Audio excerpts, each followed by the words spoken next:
Good morning, Nigeria, and welcome to another exciting edition of Wake Up Nigeria. I'm Vivian Akinyosoye, and it's wonderful to have you with us today. I have on the show with me Mary Val Eze, joining us live from Abuja. Good Hello, morning. Mary. Good morning, Good Vivian. morning, Mary Val. How are you What's up doing with the today? rain?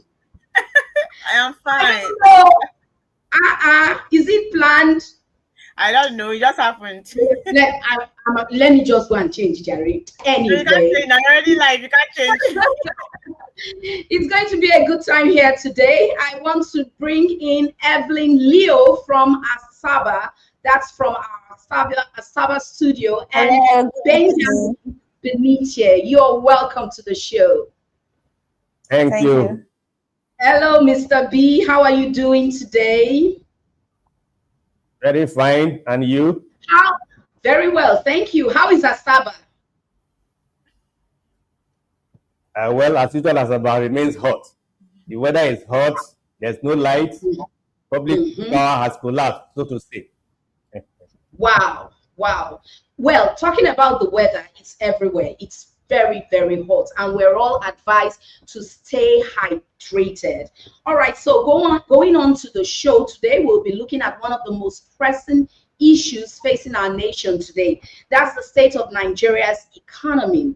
Now, despite its immense potential, our economy has been grappling with challenges ranging from inflation, unemployment, and poverty to an over-reliance on oil exports. So the big question is, what role should the government play in turning this situation around? Before we go on, let's take a look at what the headlines are saying, and that's on newspaper review. So let's go and see what we have in our newspapers today. Okay, the big story on the Punch. Federal government knocks Obasanjo as ex-president rates Buhari worst in corruption. And the writer says presidency lapons Obasanjo for warning Tinubu government draft Buhari's fraud index. That's the big story, and it's on page 2 of the Punch newspaper. So moving forward, still on the Punch. Suspension. Embattled Natasha's files fresh suits as Senate backs Akpabio. On page 7. The Senate, 1 minute. Can we quickly take a look at UN response to her presentation the other day? Okay, let's see the video. Yes. Close the meeting. There was a matter that arose during the first session, which we had this morning.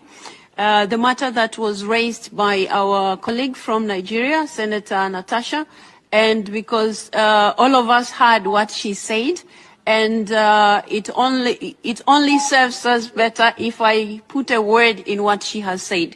So I would like to say we have heard her concerns, and having heard her, it would have been an opportunity for all of us to understand more about what she has said. But because we listened only on her side, as an institution, as IPU, we will be taking the concerns that have been raised, not only taking her side, but also giving a chance to listen to the other side, as it is a custom for IPU. And after having listened to the other side, we will take steps as necessary. So I thought it was necessary for us to say a word about it and then be able to take it further. Excuse me? All right. I'm still getting there. Thank you. Let me throw So I thought I should let you members before we think because she said something different from what the contributions were. So we have taken care of, we have taken the concerns that she raised, and we will be working on them, of course, having listened to the other side, and we will be able to take steps after that. I also recognize the fact that our Nigerian delegate who is here had requested the floor, Honorable Kafilat, but because of time, she wasn't given a chance to speak. But, like I said, we have heard the concerns that have been raised by Senator Natasha, but at the same time, we have taken cognizance of the fact that you would have wished to address us, but time wasn't enough to give you a chance to do that. And that said, IPU will be taking this matter as we usually do when such concerns are raised in meetings like this. So I thought members shouldn't go back home and feel like, yeah, Senator Natasha raised an... Okay. All right, Mary, or rather, there's the man in our midst. What take on the fact that the Senate is taking their stand behind Senator Akpabio on this matter? Senator Natasha's case, her presentation, is hinged on the fact that this is a matter that concerns women in Nigeria. Let me hear from you. Sorry, I didn't get you. Come again. I'm throwing the question to Benji, the man in the house. The fact that the Senate is standing behind Senator Akpabio on this matter. Meanwhile, Senator Natasha's presentation is hinged on the fact that this is about Nigerian women. What's your take on this, Benji? Yes, thank you. Like I said a few days ago, the Senate has come out with its own side of the story that she was not suspended because of the sexual harassment allegation she made.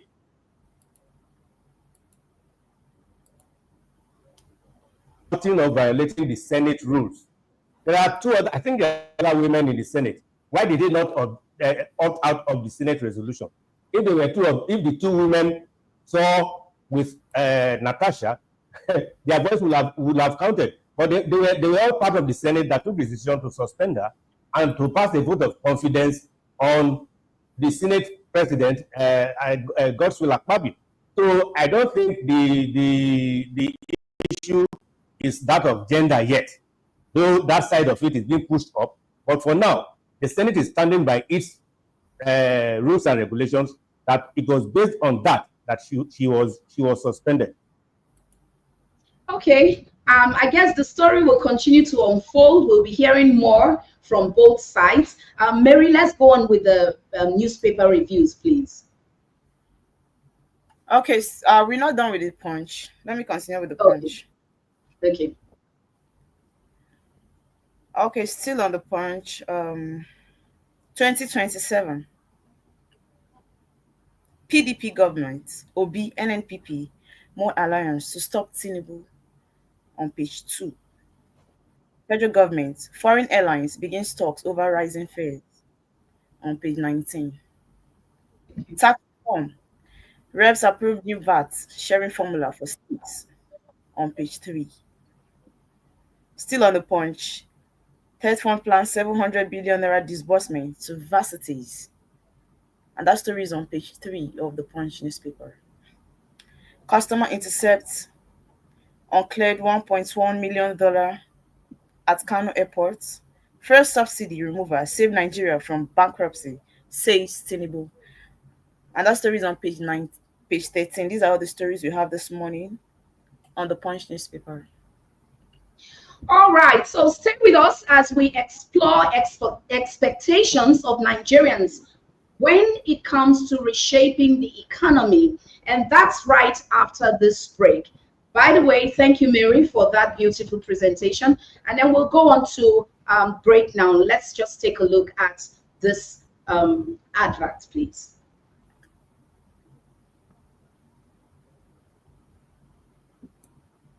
Looking for a home away from home in Abuja? Look no further than Srtv Shortlet Apartments.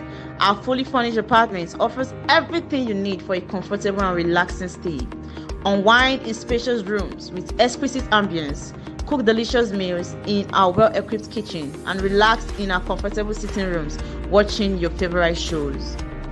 And guess what? 247 Wi-Fi available. But that's not all. Srtv goes extra mile by providing a car to take you around town during your stay. No need to worry about navigating public transportation or hailing taxis. Explore Abuja at your own pace. Book your SRTV shortly apartment today and experience the perfect blend of comfort and convenience. You can reach us by calling this number. Find your sanctuary in the heart of the city. Live the life you deserve in an exquisite apartment. SRTV Luxury Shortlet Apartment, Lagos, is a place where your comfort is rest assured. Welcome to SRTV Shortlet Apartment, part of the prestigious SRTV Real Estate family. Why choose us? Prime location, nestled in the heart of Lagos, close to key attractions, business hubs, and vibrant nightlife. Modern interiors, fully furnished, stylish apartments designed to provide the ultimate comfort. Luxury redefined, vacation perfected. 24/7 security. Enjoy peace of mind with round-the-clock security and CCTV surveillance. Top-notch amenities, high-speed Wi-Fi, smart TV, air conditioning, fully equipped kitchen, and lots more. Perfect for business travelers, family vacations, romantic getaways, special events, and more. Book your stay today and experience Lagos like never before. Call +234 8143 582856 or +447 4388 93190 or email us at realestate@superiorradioandtelevision.com. SRTV Shortlet Apartment, where comfort meets luxury.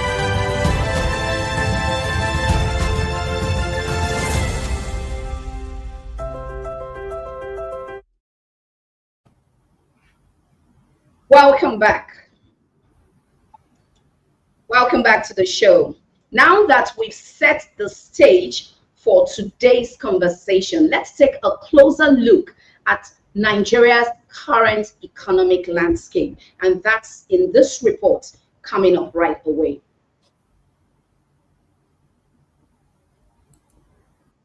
Time larger than Lagos State, but we have no natural resources at all. But we have all the natural disasters that you don't have. Earthquake, volcano, typhoon, tsunami. You have nothing here, we have all of them. The report is on its but way. We have nothing, but only the brain power. So that's why we have to explain how Taiwan developed itself into the best technology of the world that we're holding now, because it's based on the instinct of survival. We have nothing in our island but full of natural disasters. So the only thing we can do is to invest in generation of education to build up our workforce continuously. And up to now, we can proudly say that our illiteracy in Taiwan is less than 2%. That means 98% of our people can read and write and can work. This is the only way.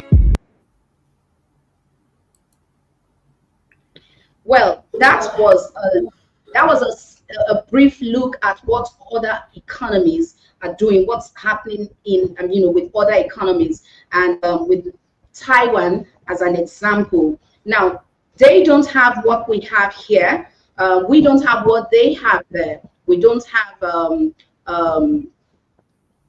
occurrences, like crisis, natural crisis, and all of that. And but somehow they have all of that, and in spite of that, they are able to forge ahead. Now, let's take a look at this story. We did a brief story here. We're trying to look at the Nigerian economy. Earlier this year, the CEO Nairametrics, that's Ugodre Obichukwu, had a brief chat with finance correspondents in Lagos, and he shed light on what the year would be looking at, looks like in terms of forecast for the year.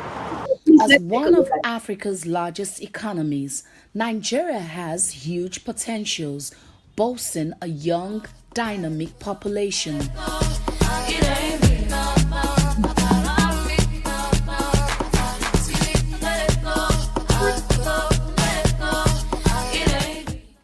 vast natural resources, and a strategic location on the continent. But despite these advantages, Nigeria has seen a series of economic challenges over the years. From skyrocketing inflation and a staggering unemployment rate to a growing national debt and an over-reliance on oil revenue. These issues continue to stunt the country's growth. Part of what makes an economy sound and big. In a chart with financial correspondents earlier this year, CEO Nairametrics Ugodre Obichukwu analyzed the country's current economic status and identified key areas where Nigerians can expect to see positive growth in the year ahead. Part of what makes an economy sound and big is when you have semblance of economic activity going on. We need to see massive real estate projects. That's why I really like the red line, blue line, rail, and all that. Because you know what's going to happen? What's going to happen next? And mark my words, over the next 3-4 years, you're going to see new cities being built around where you have transportation routes. It happened in London at some point in the late 90s in London and early 2000s. When Canary Wharf was being built, there were very limited rail lines, and it was a lot of problem for a lot of people to commute to work. People couldn't commute to work at that time. So what happened was that they started building new high-speed rails all around London, and then people started living in outskirts of London and started opening different parts of that economy. And that's what's going to happen, and you see inevitable. People are going to work in Lekki or Ekpe or Lagos Island and live in Ogun State. It's going to happen. 30 minutes, you're at work. 30 minutes, you're home. Lagos is not so big. Yes.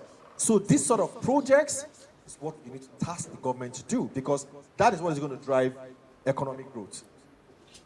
And then we'll move to unemployment. Me, I don't believe these unemployment numbers. I don't know whether you people believe it. But that's what they said. They say all of us have work. Even, I explained it, even Motopark Tout has work. So, but it does have a semblance of a meaning, because what it means is that if 90% of your workforce are in the informal market, it can be a big problem structurally for an economy because of the way money flows.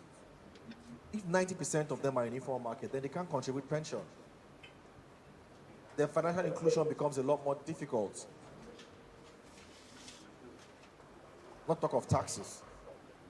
So that's one problem the government needs to solve. So as much as the government is happy in their mind that unemployment rate is at single digits, because they now have a way of including unemployed informal market people as employed, it does connote a more negative impression for how the Nigerian economy is set up. And that is why an informal market cannot attract significant FDI. I put it on my slide here. Go and look at our FDI. Nigeria has not received more than $2 billion in FDI since maybe 2014 or 15 or so, one of those years. Combined in the last 10 years, capital FDI into Nigeria, foreign direct investment, combined is no more than $3 billion. I stand to be corrected. No more than that. And that's because it's an informal economy. Where are they going to invest in? Ugochukwu and Sons. You want to go and give Ugochukwu and Sons $100 million? How would they bring their money out? Ugochukwu and Sons is not a listed company. And that's also why a lot of our organizations don't scale. That's why we also don't expand beyond just here.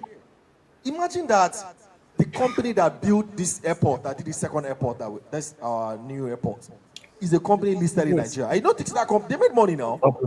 So yeah, if we're all invested in that company, we'll get dividends. And the beautiful thing about things like that is that corruption is reduced as well. Because we can all see it. And then we can all hold them to what? Accountable.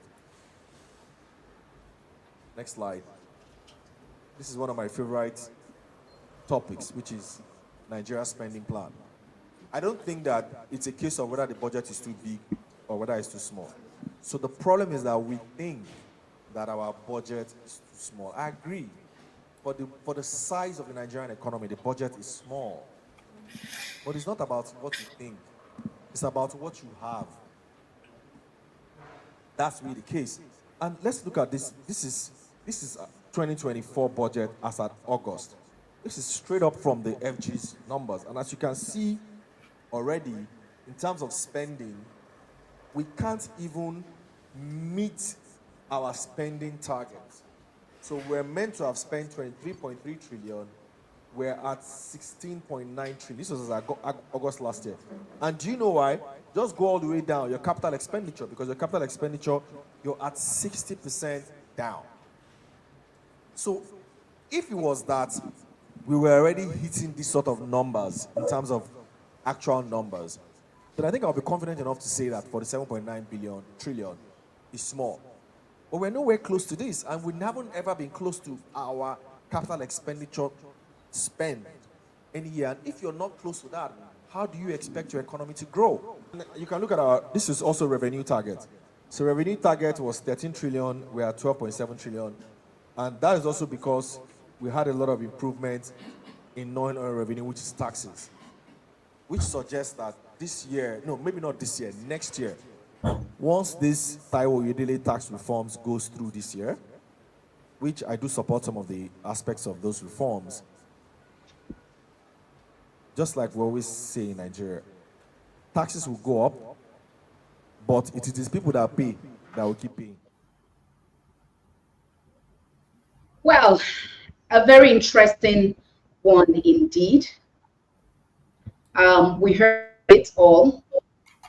One of the key points he noted, he said, an economy where the informal sector is not accounted for, when businesses are not accounted for in or do not reflect in the economy's revenue, then there will be a problem. And we know that Mama Akara said it's the woman selling bread right next door does not pay taxes.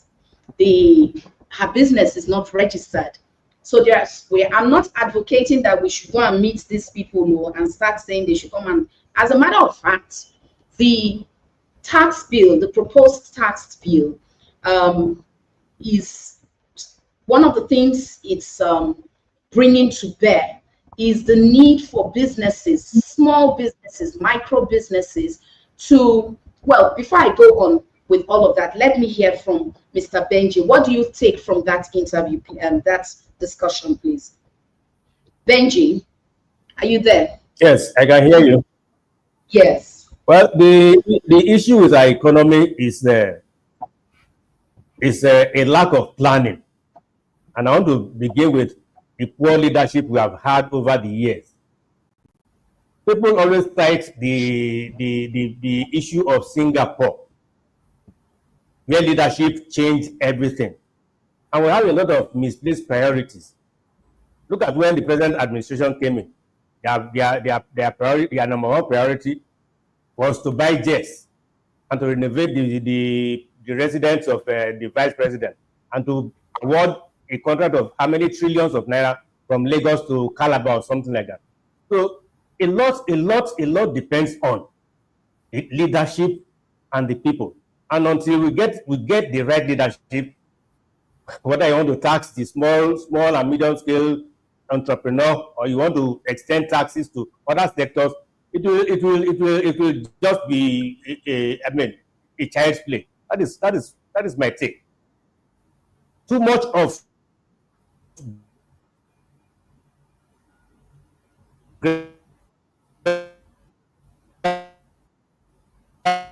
drama on the economy. Let us face reality.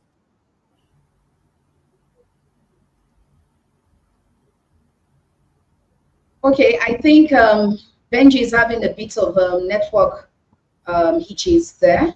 But one of the things the speaker also mentioned, he said, an informal market cannot attract significant foreign development investment, FDIs. And he also emphasized on this, noting that so far Nigeria has not been getting enough of that. He's mentioned figures and all of that. Well, going on, I think our speaker is our guest on the show is standing by already. Mary, can you see him? Is he with us already? No. Okay, otherwise let's take a break, and when we come back, Obinna Chima, he is the Saturday news editor, This Day newspaper, will be joining us on the show to shed more light on some of the topics, issues we've raised here this morning. See you shortly. Find your sanctuary in the heart of the city. Live the life you deserve in an exquisite apartment. Srtv Luxury Shortlet Apartment, Lagos, is a place where your comfort is rest assured. Welcome to Srtv Shortlet Apartment, part of the prestigious Srtv Real Estate family. Why choose us? Prime location, nestled in the heart of Lagos, close to key attractions, business hubs, and vibrant nightlife.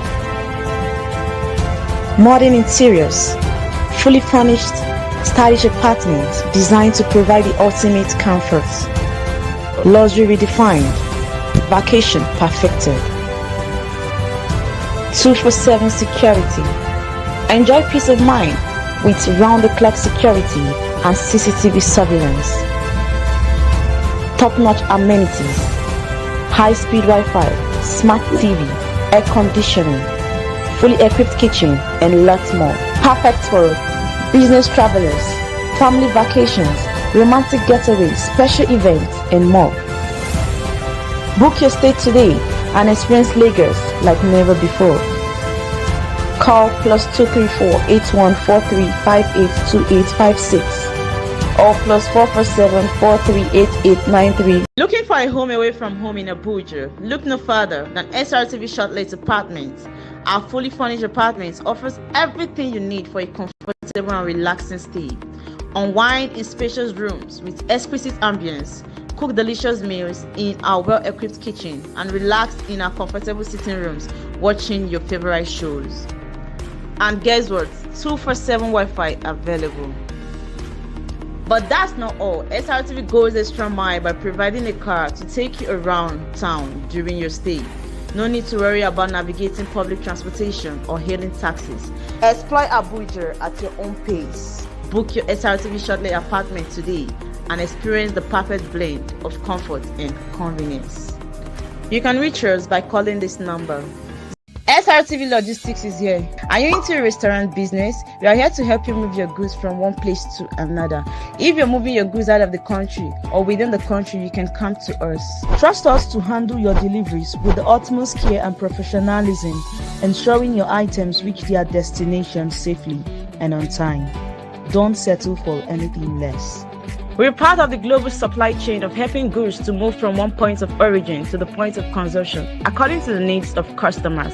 You can contact us with the numbers on the screen or email us at logistic@superiorradioandtelevision.com.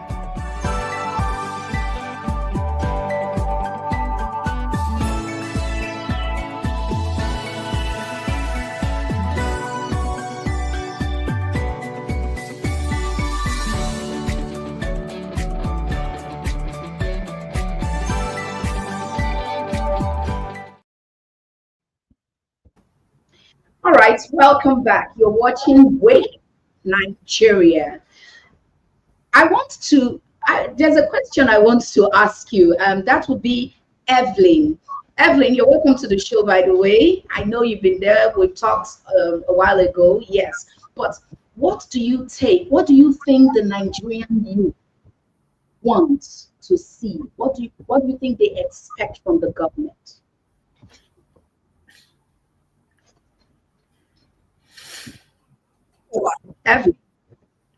From the government, most especially what the government can offer, because there are a lot of things the government into. In terms of industrialization, there are so many dead industries in Nigeria which would have been able to empower the youths in terms of employment. But there are so many dead industries that the government needs to work on to revive. That would be another aspect to help the Nigeria youths in employment, in breaking off this employment rate that is very high in Nigeria. So the youths, we are expecting a lot from the government, and also in terms of should I bring in corruption?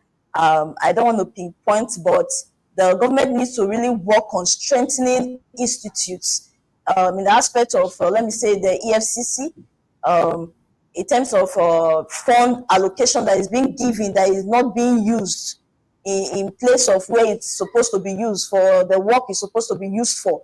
They should be able to follow up to tame that aspect of corruption in the country, because that is another way that the economy of Nigeria also goes down, whereby allocated funds are not being used for the right purposes. And some funds that the government also allocates to these schemes, they don't follow up. There is no follow-up. So halfway to this work, you see they are being abandoned. When it comes to infrastructure, you hear that they've started some projects in some areas, but halfway you see it has been abandoned. So the government needs to really work on that aspect in having a team of follow-up to follow up in aspects of these works. That's my take. Okay, thank you very much, Evelyn. And our guest is right here with us, Dr. Obinna Chima. He is the Saturday news editor, This Day newspaper, Nigeria. You're welcome to the show, Dr. Obinna. It's good to have you. Good morning. Sorry, I'm struggling to hear you. I'm trying to put up my earpiece. Okay, but we can hear you loud and clear. All right. So are you good now with your audio? Just give me a few seconds, please. Okay. So in the meantime, Mary Val. Yeah, I can hear you. As a youth, as a Nigerian youth, what do you want your government to do for you? Let's remember this quote that says, ask not what your government will do for you, but rather what you will do for your government. But I'm asking right now because a lot of Nigerian youth are expecting, they have great expectations from the government, from Nigeria. So as speaking for yourself, what do you think you would like government to do for you? Okay, the government cannot do everything for us, right?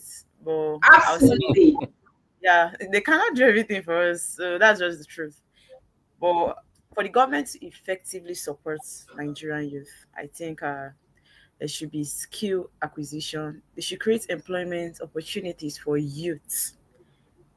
And well, also, you see that line of argument has been constant over the last 10, 20 years. It's the same story. But I'm very sure by the time Dr. Obinna joins us and he begins to I'm here, I've joined. Fantastic. Yes, fantastic. We can hear you. So going straight to my first question. Now, where do you think the government should prioritize its resources to create the most long-term economic value? Okay, thank you, Vivian. And good morning to your guests in the studio. Good morning. I think we need to take it from this perspective. Let us look at firstly where we are coming from. We must understand that the economy has been faced with a lot of shocks. When you talk about resources, presently we have lean resources, considering the fact that the government is not making as much revenue as it ought to be making.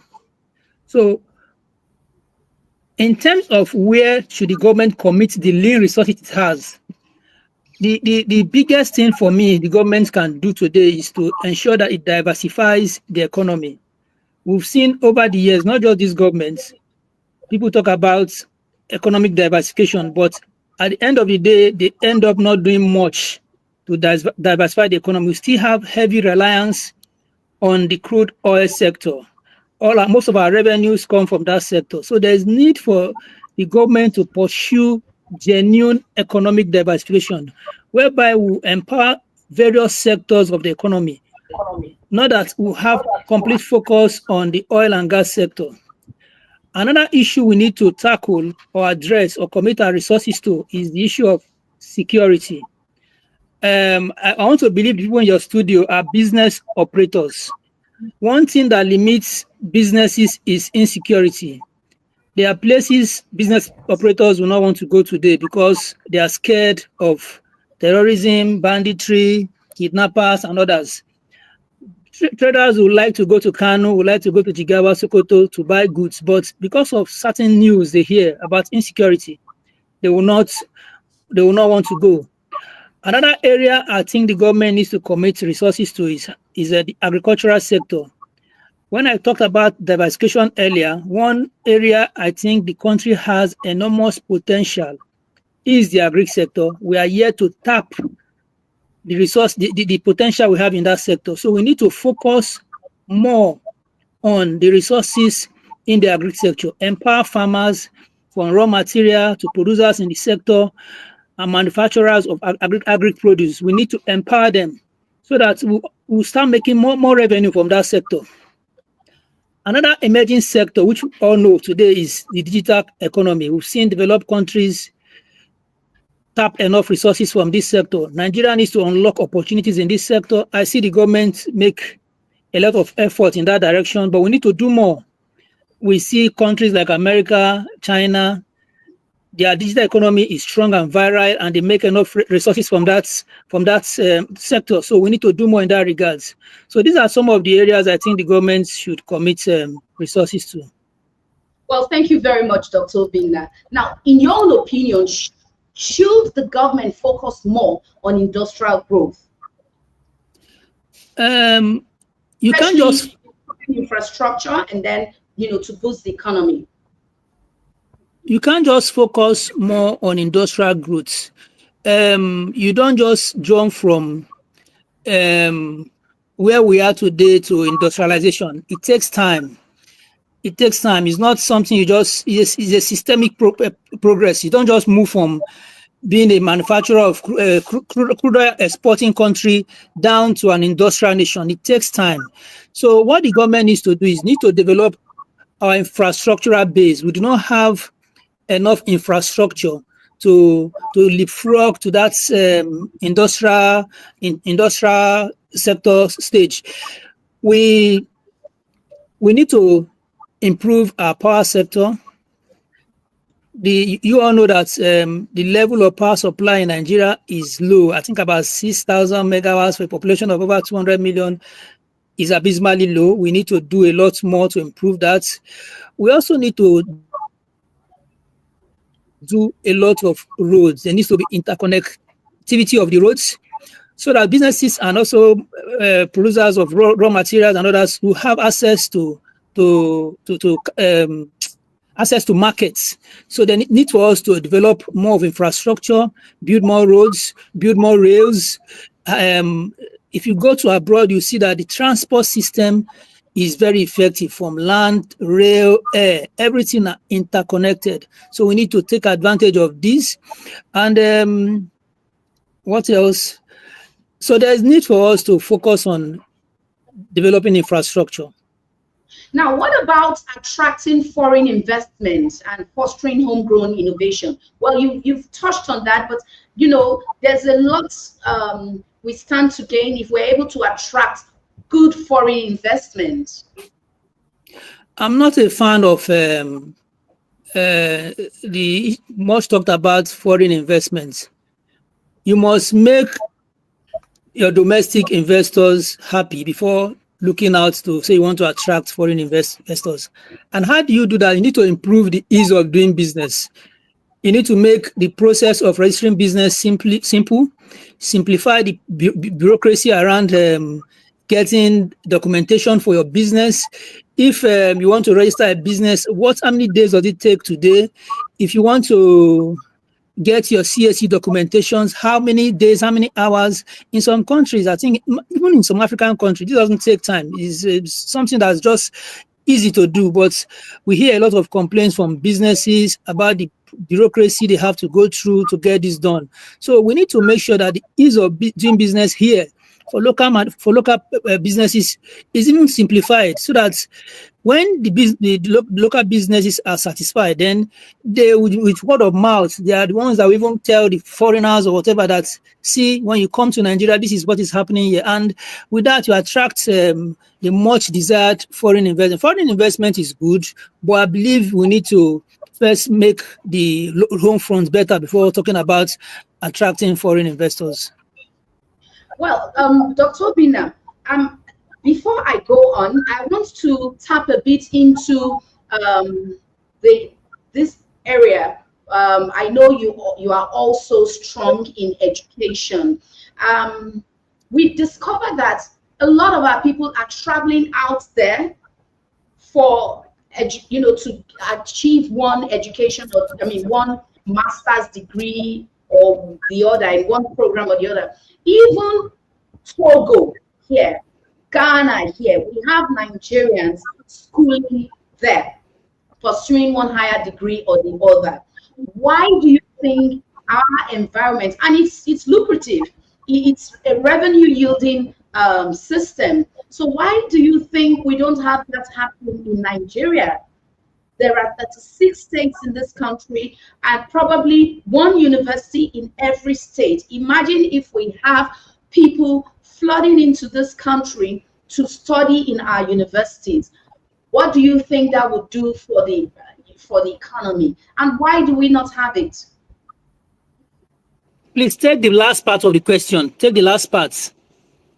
Why do we not have a situation where we have more people coming into Nigeria to study in our universities? Because it's lucrative. Into our education system? Yes.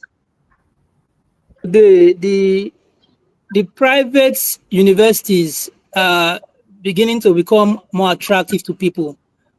One thing I see is that there is a flight to quality.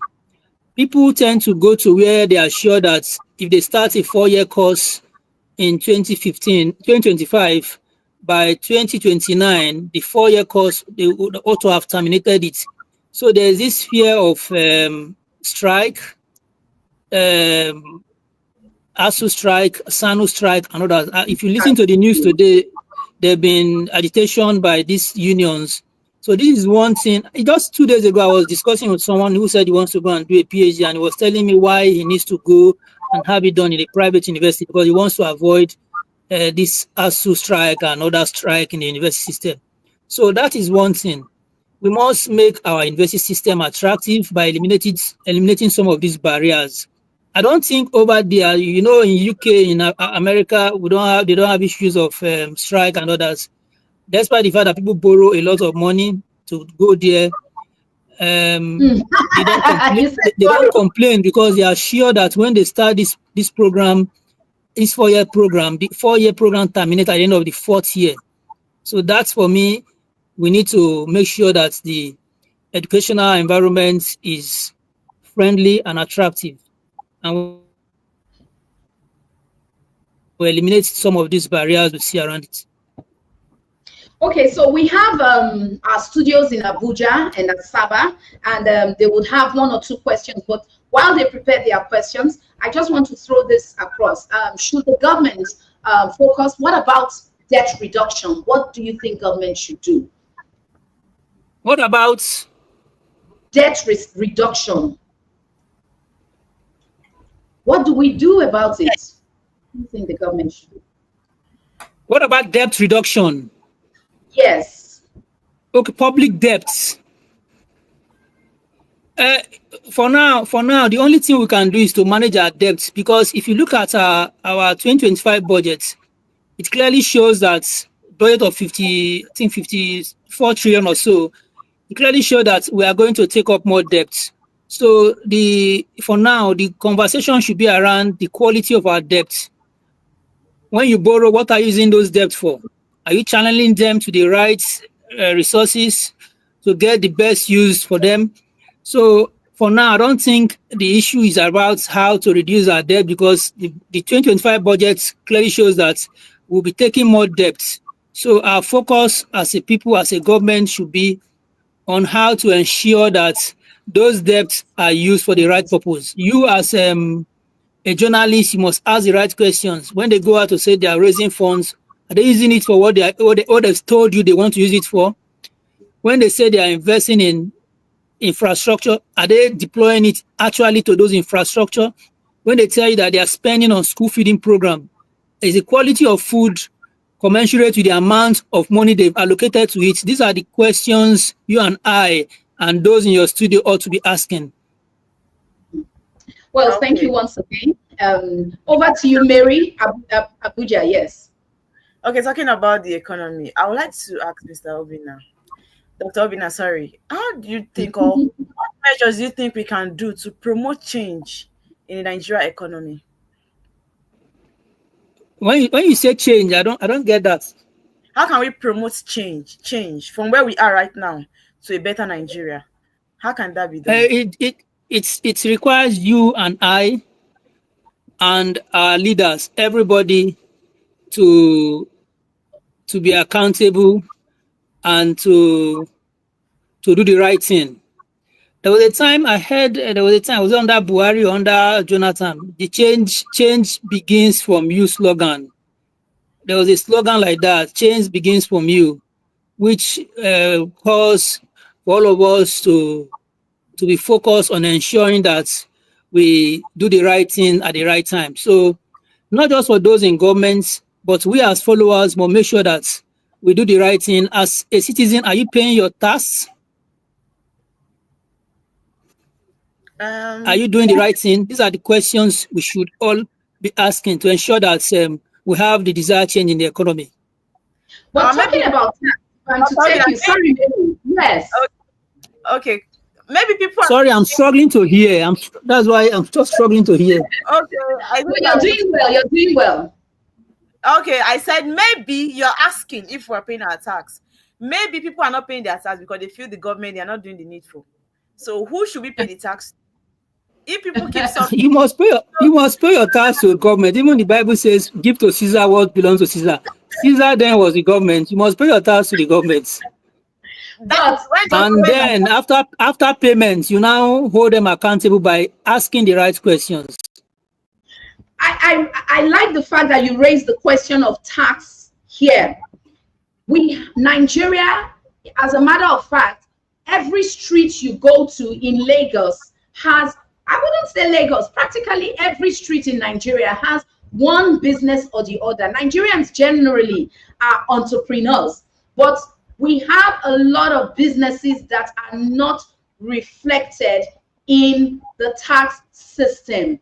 What do you think Nigeria can, the government can do, or what do you think, how do we going forward, getting the informal, moving away from an economy laden with informal sector activities to corporate activities? That was why I said earlier that there's need for us to improve ease of doing business. So most of these businesses in the informal sector, we can organize them, create platform for them to be registered seamlessly at the CAC, not to create unnecessary bureaucracy, make it difficult for them to come into the system. When we now formalize them, encourage them to get registered, and we know what they do, understand how they do their things, then we can now start talking about taxing them. You must make sure you formalize them, grant them, register them, make things easier for them before you start talking about taxing them. I want to bring Benji in, and I want to give him throw a question to him. I'm sure he would be speaking from that point of view at the same time. Benji, you will agree with me that a lot of people, especially in the informal sector, are afraid of this taxation. They are afraid that when they come in and their businesses are reflected in the system, the next thing, government will just bounce on them with taxes. What's your opinion about all of this?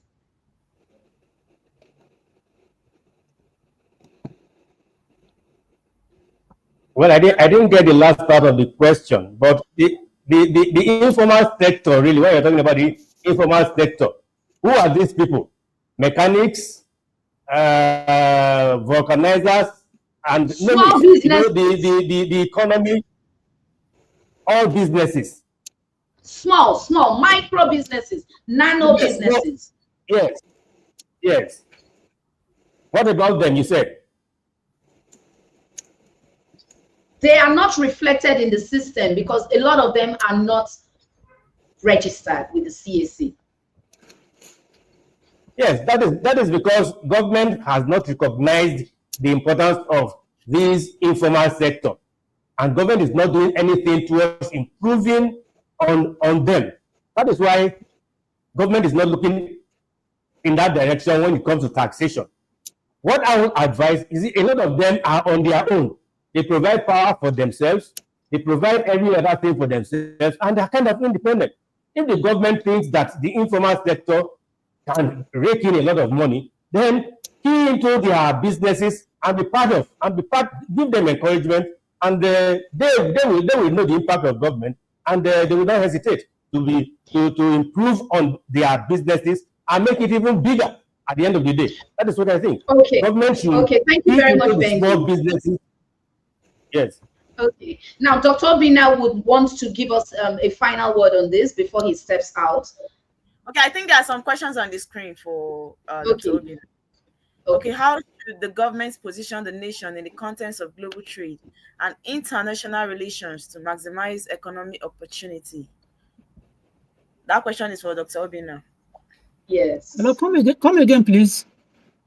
Okay, how should the government position the nation in the context of global trade and international relations to maximize economic opportunity? That is what the president, according to reports we've seen, has been doing since he was elected. You've seen him travel to a lot of countries, trying to develop, enhance our relation with other countries like France, Saudi Arabia. So all his foreign trips, according to what we've heard or what we've read from the papers, is that they are all geared towards improving our presence in the international community and also improving our relations in terms of business with some of these foreign countries. Okay. Well, thank you very much, Dr. Obinna. It's been wonderful having you on Please, the show. next time, let's try and improve on the audio so that I can hear you more, please. I was struggling to hear what you were saying. And yet you are very clear here. We hear you clear and well. Maybe we'll see a way I can use earpiece, but I tried to use my earpiece, couldn't connect. Or maybe your device is far from you. Maybe your device is a bit far from you. Thank you. I look forward to more of this from you. All right. Thank you so much, Dr. Obinna. Yeah. All right, thank you so much. We'll take a break, and when we come back, we'll be talking more on the topic going forward for Nigeria. Join us again. Find your sanctuary in the heart of the city. Live the life you deserve in an exquisite apartment. Srtv Luxury Shortlet Apartment, Lagos, is a place where your comfort is rest assured. Welcome to Srtv Shortlet Apartment, part of the prestigious Srtv Real Estate family. Why choose us? Prime location, nestled in the heart of Lagos, close to key attractions, business hubs, and vibrant nightlife. Modern interiors, fully furnished, stylish apartments designed to provide the ultimate comfort. Luxury redefined, vacation perfected. 24/7 security. Enjoy peace of mind with round-the-clock security and CCTV surveillance. Top-notch amenities, high-speed Wi-Fi, smart TV, air conditioning, fully equipped kitchen, and lots more. Perfect for business travelers, family vacations, romantic getaways, special events, and more. Book your stay today and experience Lagos like never before. Call +234 8143 582856 or +447-4388-93190, or email us at realestate@suprioradioandtelevision.com. SRTV Chocolate Apartment, where comfort meets luxury.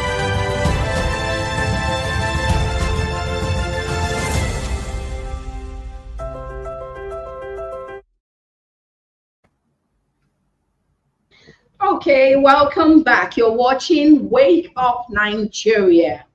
I just sent a question in now, and it has to do with accountability.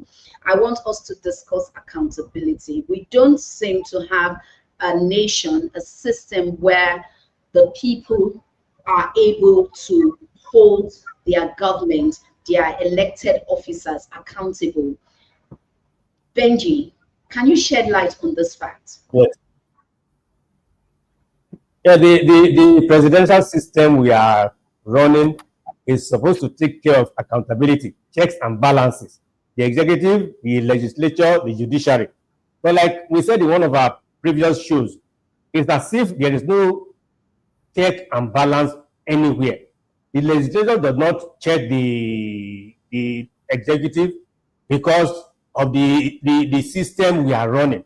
In the sense that it is the executive that kind of feed the legislature. So because of that, they always run to the executive for funds. And because of that too, the same thing applies to the judiciary. The executive funds the judiciary, and because the funds are coming from one source, it is difficult to check who is to check who. Accountability too stems from there. You are in office as governor or as president or as local government chairman. There's no accountability because the system does not kind of.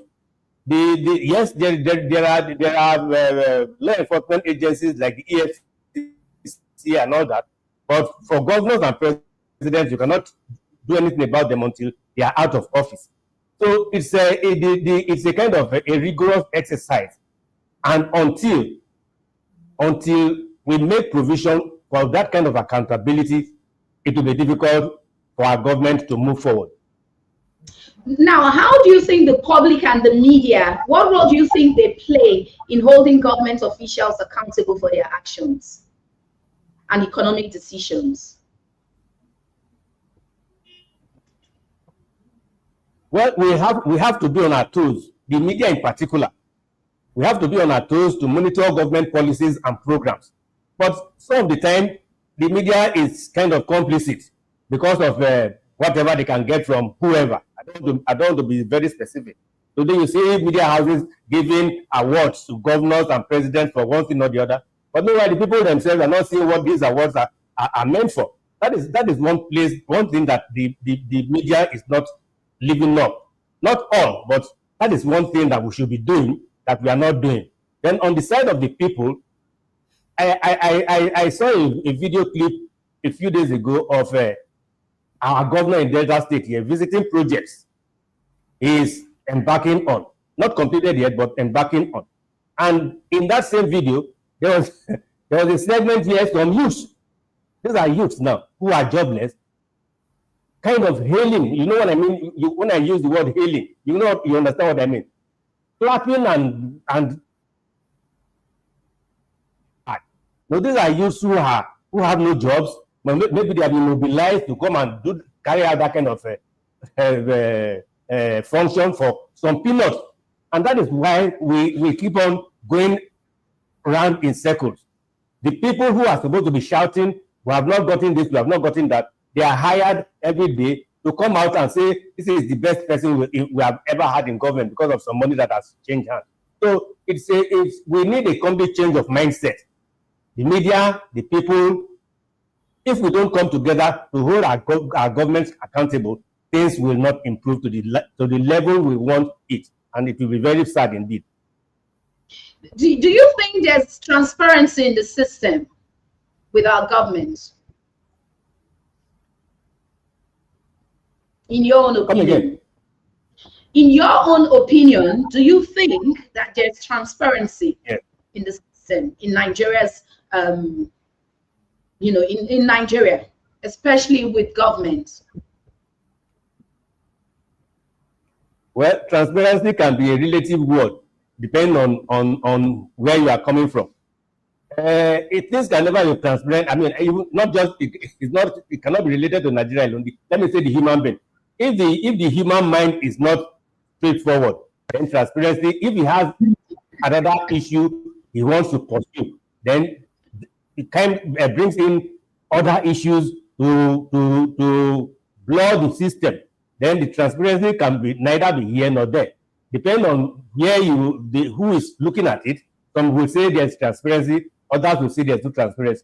That is why too the opposition parties have to be more vocal instead of keeping mute until another election year comes around. There cannot be transparency unless we have the watchdog. And who are the watchdogs? The society and the media and the opposition parties. These are tools.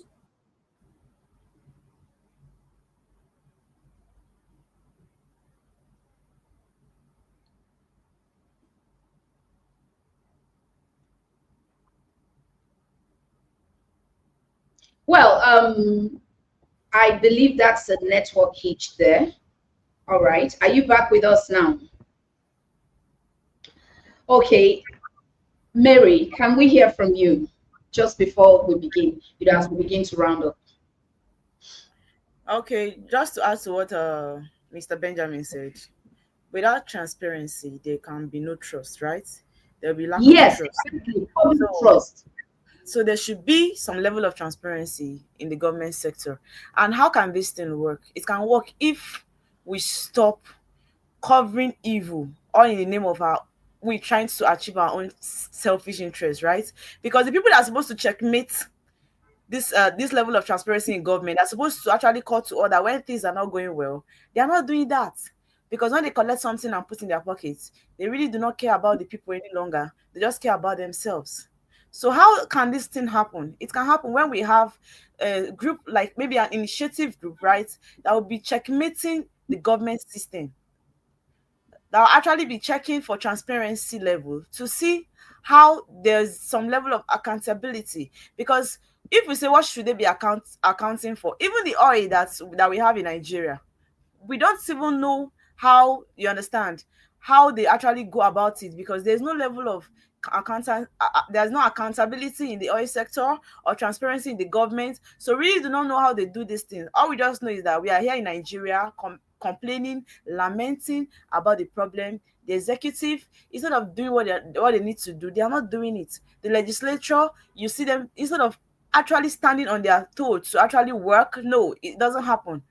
You understand? So even the three arms of government that are supposed to stand out and a kind of, because I know that there's separation of power. The executive do their job different from the judiciary and the legislature, but it's not working that way. It looks as if they are now under even the government that they're supposed to, you understand, they're supposed to be guiding. So that is where the problem. Okay. All right. Okay, Mary, thank you very much. Now, Evelyn, I'm still coming back to you, Mary. Just on this topic, Evelyn, do you have a word to say regarding transparency, the need for transparency?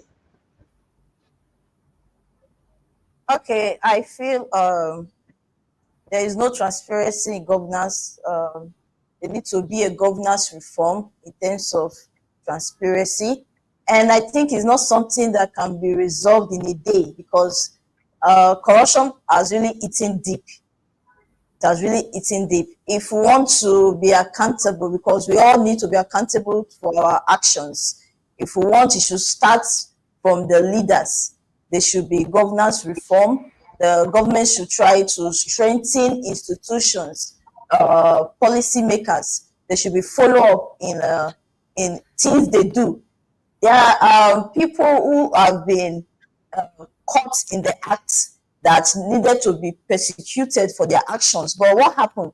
At the end of the day, you hear they've been released for one reason or another, because that's the reason why I said corruption has really eaten deep.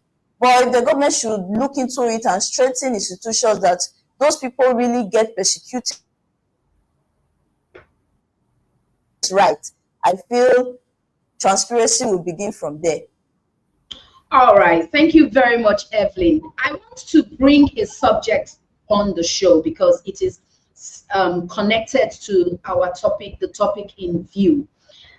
Japa syndrome. It's not a new phrase. Japa. The speaker in that report that, or rather that clip we just watched a while ago, at some point in time, he said, Japa will soon become Japada. Japada in Yoruba means coming back home. That a lot of these people who have traveled out, they will come back home with the expertise they gain out there. I'm sure we are all familiar with the phrase that says no place like home. Yeah. So I'm bringing that question to us now. Do you think there will be a Japada at some point in time and soon? Okay, Mary, go ahead. If I get your question, where you said they will go there, right? And they will still come back. Yes, they will gain the expertise, yes. And they will still come back. Yes, there was a time it happened. About 10 years ago, it happened. Personally, I really do not see any importance of it or any need for it. That is, if they come back, which in a scale of 1 to 100, I would say maybe just 5%, right, will come back. There are people that when they go back to that place, they really do not care about coming back to Nigeria. You understand? Because the system is a kind of so annoying that they don't feel the need to come back. Yes, that expertise you're talking about. We've got people that have a lot of talent, right? They're supposed to come back and it kind of show us what they have. And you see people, right? There are spaces to be filled. Embracing that expertise. But do you know that some people just work outside Nigeria and only come back to come and relax? They don't see this place as a place they work. They just want to come and relax from. Okay, so I'll tell you something, Mary. In the oil sector, in the banking sector, in telecommunications, a lot of folks pulled out from the system, and it's affecting this, the system, whichever way, whether we like it or not. Yes. The exit of professionals, good hands. I would call it skill flight. The flight of skills and professionals out of Nigeria, it's affected the system. A lot of those places still need to be filled. They are waiting to be filled. By the time these people come back, they're going to renegotiate their fee. And I tell you, these companies will be more than willing to pay because they'll be coming back with skill and experience. Don't you think this will happen? If Mr. Benji? It's a good one. If it will happen, I'll say it's a good one. But the truth is, how many people want to come back and work? You see, they said there is no place like home. So if home doesn't feel like home anymore, what choice or option do the people have? I feel that's the reason why they are leaving the country and going elsewhere. Yeah, is it some people that don't want to find themselves here because of insecurity, and they feel that there's no comfort in Nigeria as a country, that you expect them to live their comforts where they are with so much peace, right, and joy. You expect them to, yes, they've got the talent. They need to come and fill in those spaces, just like you said. But how many of them are willing to come back and do that? If they come back and do that, yes, it's going to aid our economic development. Things are going to get better. But what I'm saying, I don't know if people are understanding me. Some of them come back, but they don't feel the need to stay more and work. They just want to come, spend some time and go back. That is it. And that's the problem we have. The country needs to be comfortable first for them to want to come and stay. Because many people that travel, even if you can agree with me, they really do not see the need to come back here and stay. Yeah. They don't see it as Nigeria as a visiting place for them. Yes. Not their place of residence. And that is the problem. Because you see good doctors, they travel out of Nigeria, right? So the system is not helping. Yes. The system is not helping matters. Yes, even they're supposed to come back to Nigeria and open hospital. As a doctor that worked maybe in the United Kingdom, in the United States, we expect them that, okay, they've saved a whole lot of money from their work. Okay, let them come and open, even if it's a clinic here in Nigeria. But most of them don't do that. They don't. And that is why we have a problem. Because why? We now neglect the country, Nigeria. Okay. Why are you going to blame them? The country already is in a mess. And we need, right? We need to start working towards the betterment of Nigeria. About the Japa, Nigerian people, please, if you travel, still see the need to come back and develop the place. It's very important. Because that will aid our economic development. That's what I think. You know, it's not a one-man's job. You see, there has to be a complete turnaround in the system. A complete turnaround. Benji is laughing. Let's hear from you, Benji. Yes. There has to be a complete turnaround in the system. Those who are living, who are jackpying, it's not because things are fantastic outside. People say you always think that the grass is greener on the other side. The kind of jobs they do there, they can't do it here because it will be too belittling for them.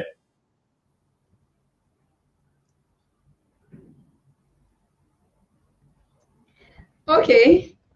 I'm the serious looking energy at problem we are facing. Okay.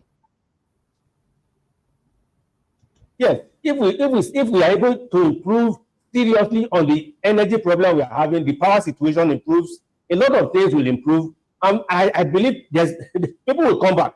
There was a time Ghanaians flocked Nigeria in the late 70s and early 80s. Then after some time, when Rollins came on, he did a lot of things, closed down universities, and everybody sent students, undergraduate, to farm. And Ghanaians went back. That is why there are some bags that are called Ghana must go today. They went back. If it happens in Nigeria, one elderly Nigerian, my wife met in London. What does he do? He picks death on the train stations. That is all he does. And when he was told, he was complaining that I hate this country, I hate this country. One of my wife's colleagues said, why don't you go back? He said, to do what? People think I'm doing very well here, but this is the situation. If things improve in Nigeria, I have no doubt that people will come back. And it must be genuine, not artificial. We must get our priorities right. If we don't do that, things will be very, very difficult for everybody. Look at the example that the K gave the other day about the doctor abroad. It is the Nigerian who goes to the doctor for treatment. The lecturer abroad is the Nigerian student he lectures. So Nigerians are everywhere, both as employees and employers, and Nigerians are still going there. So if things improve here, I don't see why Nigerian doctors in Saudi Arabia will not want to come back to Nigeria, or doctors in Riyadh will not want to come back to Nigeria. That is the truth. So things must improve before that attraction to come back will take place. Okay. By God's grace, it's our prayer that things will change for the better. So this headline, yesterday in the papers, Wike says heavens won't fall if Fubara is impeached. Governor locked out of the assembly. What is your take on this? By the way, let's see the clip where he had an interaction with media a couple of days ago. Let's hear him. Support. Who is the one? Who is the bedrock? Who? I'm the one. I am the one that will champion Mr. President. I'm also doing it. You don't preach that one to me. Everybody knows me in this country. Will you sanction the impeachment of Sim Fubara? Sanction? Yes. If assembly thinks that he committed infraction, and he knows he committed, you find peace. It's not by gara-gara. It's not by threatening. All right. Gloria, see, let me tell you, if an armed robber knows he committed armed robbery, what you do when you go to court, my lord, I did this. Forgive me. Give me a second opportunity. The judge will look at you. Okay. Now he has done it. Instead of killing him, that I give him 2 years imprisonment. 3 years. Okay. You understand me? No, but when you sit with people trying to tell you, let me tell you how arrogant. Let me tell you this. The governor was misled. 3 weeks to Supreme Court judgment. You know what he did? In my own family, my community, The governor came and removed my chief. Your chief. My chief, yes. I made another person in my own family. In my own family.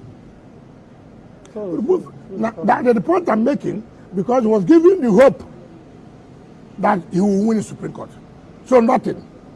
Now you tell me, have we played politics to the level you penetrate to somebody's family to dabble into internal affairs of the family? Now, you know, sometimes when people talk about this peace, you don't take everything to consideration. You just sit outside, you talk. Look at me, former governor, Minister of FCT. Governor has the temerity, the audacity, because he had money for federation account, because he had money for IGR, he would enter my own family to remove a chief and make another person chief. Come on. Come on. What is anybody talking? What is anybody talking? And you are telling me if I'm ready for peace. Who is talking this problem now? Who is talking the point? You look at me. Me or fourth person, so. Who are you? I'm not talking about local government. I'm not my own family. You look at me. Simply because judicial merchants have told you you will win. They've collected your money. And that's why I pity judges and justices. I pity them. People collect money and they play this game. How did they play the game? They play this game. If you win, they say the judges collected money. Meanwhile, no kobo was given. I pity them. Yeah, I mean, I know what I know. Now, if they don't win, they go back and say, well, it will be difficult for us to go and collect the money back. Because let people not know that we pay the bribe. So, whichever way, they suffer. And then what happened to him? And that's why he said yesterday, instead of him to blame himself, he said the parties. No. All right. Honorable Minister. Honorable Minister. Wow. Wow. Benji. Yes. What is your take on this? Starting from the headline, heavens won't fall if Ubara is impeached. Yes, the heavens will not fall, but it might not go easily that way. Before it gets to impeachment, there have to be offenses committed by the governor. What are the offenses? The Supreme Court judgment, which I don't fully agree with at all, because I think the major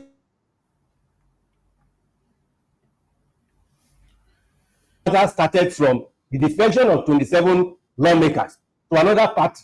And what the Supreme Court had said earlier on that is that once you leave your party to another party, you have lost your seat.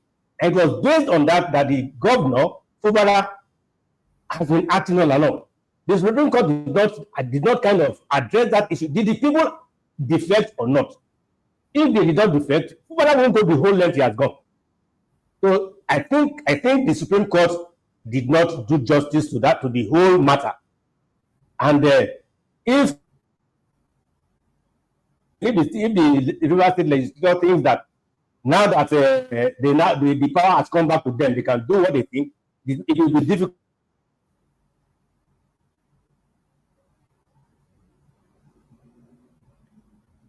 Mary. Yeah, I can hear you. Okay. What Mr. Benjamin is saying is the truth. The 27 lawmakers, they were the one that defected, okay, right? Saying, it's because you don't be hearing me. Yes, I hear it. Your network is not strong. Yes. Like I said the genesis of the problem in River State is the defection of the 27 lawmakers.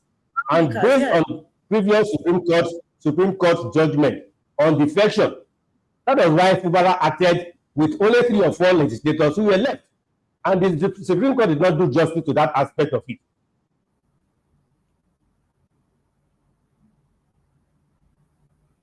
There's nothing else anybody can do. That is why Fubara has kind of gone low to go back. Mr. Benjamin, the annoying part. Whatever game that is being played by the legislature, I don't know. But is it?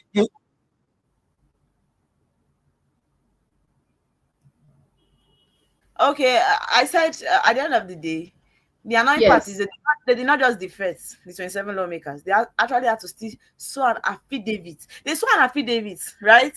That they've left PDP to APC. So what are people now coming back again? Is it because now the chief judge announced that no, there's no problem in PDP? Or they have seen that since they did not make it open that there's a problem in PDP, that the party is at peace, no issue. They are now coming back because they know that it will not favor them. So what is Wike now saying? I really don't understand why he's really making that position as a governor miserable for the man. He's stressing it. He's stressing it. Like, since that man emerged the seat of the governor, he has not rested. The man has not rested. Yes, it has been one problem or the other. There has been one issue or the other. Okay, you cancel the local government election that was held. Fine. You've cancelled it. Can they redo another one? Because I don't know why it's looking like now you could see that they stopped him, right, from entering into the National Assembly, which is not right for a governor. If the 27 lawmakers were not obeying him, how will they obey him? Whereby it was Wike that kept them there. If the minister of Abuja is the one that have kept, which is true, the 27 lawmakers that defected, were you expecting them to obey him at the end of the day? So if he complained that they are not obeying him and he started having issues with them. At first, I think he removed one person first. That was what prompted the whole issue. You understand? So if they are there because they feel like he does not have power over them, after all, the person that kept them there is superior over him, and he's not making the house a one house, because at least you need to have one house when you're working with people. I've come to understand that these lawmakers are not in my side; they are working against me. You understand? It means there's no longer secrets in the assembly. So now that he's having issues with them, Wike is now saying he came and he removed his own people. Is that how politics is being run? They are making the whole thing miserable for the man. It's somehow, and they're coming to say they gave him. It's passed though, 48 hours, or he will be impeached. Let's see how that plays. Because this is now how we know who is more powerful in the political world. Is it Wike that will win, or is it Fubara? But let's see how it plays. Just like we said, it's a developing story. I don't know how that is going to happen, because I know that one APC chairman in Rivers State actually came and announced it. One Mr. Tony like that he gave Fubara 48 hours and to step down, or else he will be impeached.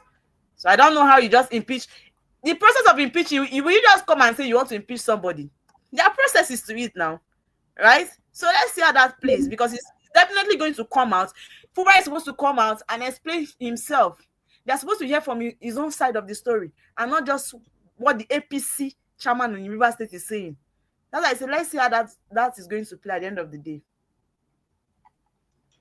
Now, let me quickly say that in Rivers State in particular, the APC has two factions. The PDP has two factions. The faction that is calling for Fubara's impeachment is the one loyal to Wike, and the PDP faction that is calling for impeachment also is also the one loyal to Wike. So it's a dicey situation where there are, four parties in Rivers State, 4 in 2 in Rivers State, because of the factions that have come in. But let me quickly add, like what Mary said, impeachment is a process. The chief judge has to set up a committee to go through the accusations. And you see, I know it depends on who the chief judge now picks. If he wants to unpick Wike's people, it will be, a walkover impeachment for the House. But if the chief judge will be honest enough to pick genuine Rivers men, not partisan ones, I don't think it will be that easy for the governor to be impeached, because I don't see what he has done wrong. That there was the legislature he recognized was a 4-member legislature because the others had defected. The Supreme Court had made that very clear. If you leave your party, you are gone. So I don't know why the Supreme Court this time around has kind of overturned itself on that issue. And it was based on that Fubara did all he has been doing for more than a year. Anyway, well, Evelyn, just before we round up on this subject, your take? Okay, I feel there should be transparency. They should have a clear, evidential reason why this is happening. And I don't see in this where the people's choice of voice is coming in. I've not seen that aspect. We are in a democratic system. At least they should listen to the people's voice and the choice. You had give what us clear reasons what is happening. Yeah. You had what the minister of the FCT minister said. He said Fubara removed a chief in his own constituency, or probably his place, his village, I don't know, and then reinstated someone else. For me, this is very personal. So it's obvious there's a lot of personal issues in all of this. But why I'm worried? Yes, why I'm worried? Because it's affecting every action has a reason. Yes, it's affecting Rivers State government itself. Everything is affected in Rivers State, and I think the sooner this whole thing stops, the better for the people of Rivers. Wike, who spoke on a live television interview, said if Fubara had indeed breached the tenets of the Constitution and the House of Assembly deemed the infraction an impeachable offense, then the governor should be impeached. So the question I would want to ask here, what exactly is, well, Mary said it, that there's a process to impeachment. I guess we'll leave it there. What is the tenets of the Constitution that the lawmakers were they not the one that defected? Because I don't understand. They were not that defected. In any case, if he remove the chief who is loyal to him and not to the governor, we know the story. The problem in Rivers State started even with the executive that was first constituted. Nearly all of them were loyal to Wike, not to the Governor Fubara. So in that kind of situation, they were showing him that yes, now the chief that was removed was loyal to Wike. The chief that was removed was loyal to Wike. So in order to reassert his position, he had to bring in somebody who is loyal to him. So that is what anybody will do. Okay, let's take a break again. We'll look at those commercials once again. And when we come back, we should be calling it a wrap for the day. Mary. Find your sanctuary in the heart of the city. Live the life you deserve in an exquisite apartment. Srtv Luxury Shortlet Apartment, Lagos, is a place where your comfort is rest assured. Welcome to Srtv Shortlet Apartment, part of the prestigious Srtv Real Estate family. Why choose us? Prime location, nestled in the heart of Lagos, close to key attractions, business hubs, and vibrant nightlife. Modern interiors, fully furnished, stylish apartments designed to provide the ultimate comfort. Luxury redefined. Vacation. Okay, welcome back. You're watching Wake Up Nigeria, and it's time to go. Let's have a final word from the house. I wish Dr. Chris is right here with us. You would have had a blast in itself on this topic. But in any case, we have to go. And just before we go, let's just have a word from, first, let's take you, Mary. A final word. Okay. So my focus will be on the jackpot. Okay, what I would say is I think we should start trying to see how we can actually grow Nigeria as a country. Because if everybody keep living, we can actually live though, but if we gain some knowledge to some level, I think we should come back here and use it to develop Nigeria as a country. Because developing Nigeria is not for our own good alone, but for the children that are unborn, the future. What would be the future of our unborn kids if the country is in a mess from this period? what will be Nigeria like in 10, 20 years' time? Can we start focusing on how Nigeria can be better in the future so that our children, our unborn kids, can have a comfortable country that they will call their home? That's my All right. Thank you, Mary. Asaba, Evelyn. Okay, my contribution will be, I feel the government should work on what we can actually produce here, because Nigeria is a blessed country. There are a lot of things that can be done here in Nigeria that can be produced rather than just focus on importing alone. We have vast land in terms of agriculture. There are a lot of things that can be produced here in Nigeria, so as to give the youth employment. They should create avenue where things can be done for the youth to start getting employed rather than just sitting by. And in our educational aspect as well, they should also add to the curriculum if we can have vocational programs outside just professional programs. So some universities are doing that already. Do other things or create other things. And the government should be able to also support businesses in terms of loan. They should be able to support small businesses. That will also help the economy. All right. Thank you very much. Benji, 30 seconds. Yes. Okay, thank you. Well, I will say government has to make concerted efforts to make our economy work and grow. We should get our priorities right. The other day I was reading about the convoy of the Senate President and the House of Representatives Speaker. The convoy alone, at all, we talk about billions of naira being spent. Those are no priorities. That kind of money can go into a viable project that will employ our youth and our children. I think government should make concerted efforts to improve. Thank you. All right, and on that note, we'll call it a wrap for the day.